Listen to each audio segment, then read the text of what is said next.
आज हम जानेंगे एनएसएस कैंप के बारे में। एनएसएस कैंप कितने प्रकार के होते हैं।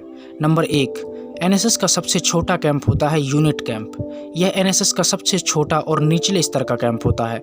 इसे शिविर इकाई भी कहा जाता है।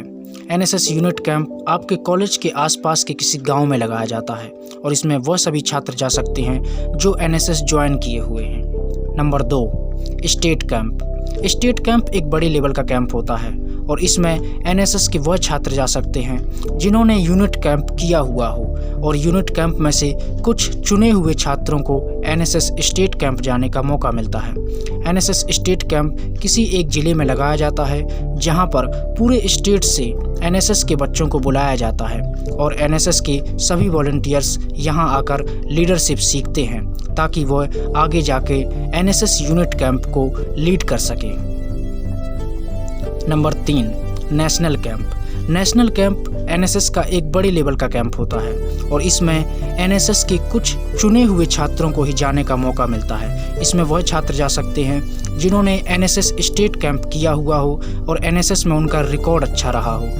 एक नेशनल कैंप में एक कॉलेज से 1 या 2 छात्रों को जाने का ही मौका मिलता है, लेकिन एनएसएस नेशनल कैंप में जाना एक गौरव की बात होती है।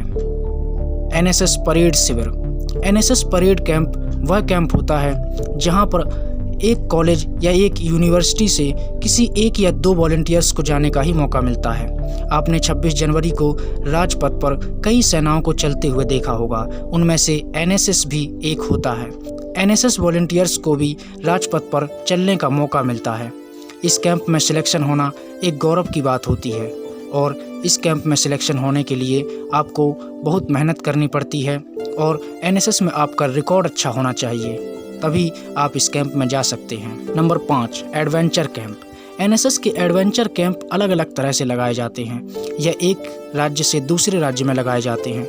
यह एक एडवेंचर कैंप होते हैं और यह किसी जंगली इलाकों या पहाड़ी क्षेत्रों में ही लगाए जाते हैं ताकि आप पहाड़ी क्षेत्रों को समझ सकें और वहां आपको 7 से 10 दिन तक रहना होता है और पहाड़ी क्षेत्रों का और उस एडवेंचर का आप पूरा मज़ा लेते हैं। तो ये थे एनएसएस के कुछ कैंप।